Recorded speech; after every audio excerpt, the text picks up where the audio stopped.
Hello, I'm Jack Frame. And I'm Jordan Gauchi. And you're watching The Roy Report.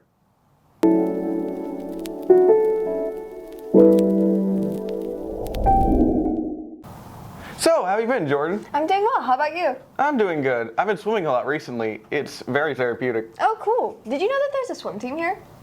I think I've heard of them. All right, then. Let's go see them. So the Unified Swim Team is in conjunction with the Special Olympics, and it's the students in like the Special Olympic population and the regular general ed population, and they unify to make one team. The adjustments are going to be like how loud things are. Sometimes people are more sensitive to sound. We're going to have to adjust space in the pool because we're adding people to an already very large team. And we also might have to adjust strokes and how we teach things because there's an adaptive way to teach things that maybe might be more needed in this scenario. The regular general ed population is going to have to adjust to even maybe some louder noises coming from over there. They're going to have to adjust all the space in the pool. This is a big team, and for a group that maybe hasn't been a part of a high school team in the past, like there are some things that go along with that they're not used to. Well, running two teams at once, luckily I have a great assistant coach in Miss Kelly. The unknown, I honestly don't know, so that challenge of like what anything could happen, I don't know, all of it. I have wanted to do, this is my 10th year as head coach, and it was like year 2 that I started pitching this idea to the athletic director and offering it to Coach K, who did it in previous years with basketball and football, and was like, hey, when you're ready to start swim, I'm ready to help. I was approached by Mr. Zampona in April, at the end of April. We worked all summer collaborating with the Special Olympics, collaborating with each other, brainstorming how we would make this work, what it was going to look like. Hopefully all our work is going to work out. Wow, what a cool team. And I always wonder, how do they get the courage to jump into the freezing cold water? That's a good question. We may never know. But what if they start to drown? Who will save them? That reminds me, there's this group at the school that's dedicated to first aid called Start the Bleeding, Stop the Heart. You mean stop the bleeding, start the heart?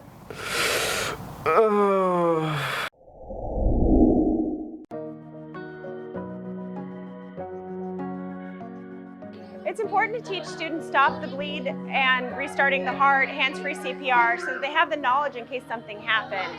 They have the knowledge to save a friend, a family member, or even their self. The Stop the Bleed kits are kept in every single one of the classrooms. We did tourniquets for teachers, so we made sure that every single teacher has a design-specific spot for them. Stop the Bleed was actually started in 2015, and Danny Stello started the program a handful of years ago. It's been on and off because of COVID, but we're back at it. This is our second year after COVID. Yes, because me and my family go on razor rides all the time, and I would feel confident saving if anything happened to us. Yes, I would, because if I'm down somewhere in the park with no adults around me, it would be helpful to the people who are hurt or myself. That's such an amazing thing that they're teaching these kids to do. I'll say, they could genuinely use these for the future. Heck, getting to college will be a lot easier for them. They can even save students' lives. Jack, we appreciate the enthusiasm, but we have to move on. Oh, okay. Although, that future part is good to keep a note of, because you're going to want to look back. Well, what about where you learned them? Of course, the yearbook. They're on sale for $70 right now. I don't have enough money for that. Well, then get a job. What? Okay.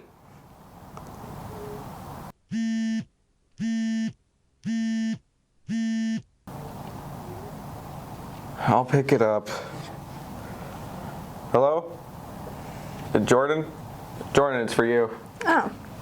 Yes? Wrestling? Club? Roller report? Oh yeah, I almost forgot. Thank you. How could you? Whatever.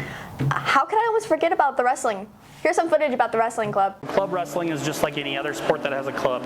It's just to focus on the skills that you need to get and improve on that you don't get during the season. So in the wrestling season, at a high school season, you're very limited in the time you get. So wrestling is something that takes a lot of repetition to get good at. So club gives you that opportunity to compete at a higher level. Most kids who participate in any form of club sport, they just become a better performer at it because it's about So if you get 1,000 reps a season as the goal at one move, then it's considered you're becoming good at it. So over your life, the more reps you do with that, the better you get. So any club sport, wrestling, volleyball, baseball, any of those club sports, those kids are trying to improve themselves so they can compete at a higher level.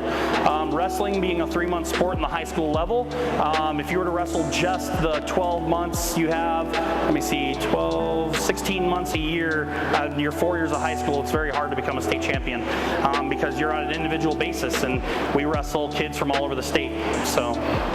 Fearless, we're a nonprofit organization, so we will do some kind of fundraising and donation, but we are also teaching our wrestlers to give back to the community, so we're going to work some community events too. Not for fundraising, just to go ahead and help our community. I'm not trying to make great wrestlers, I'm trying to provide great members to our community.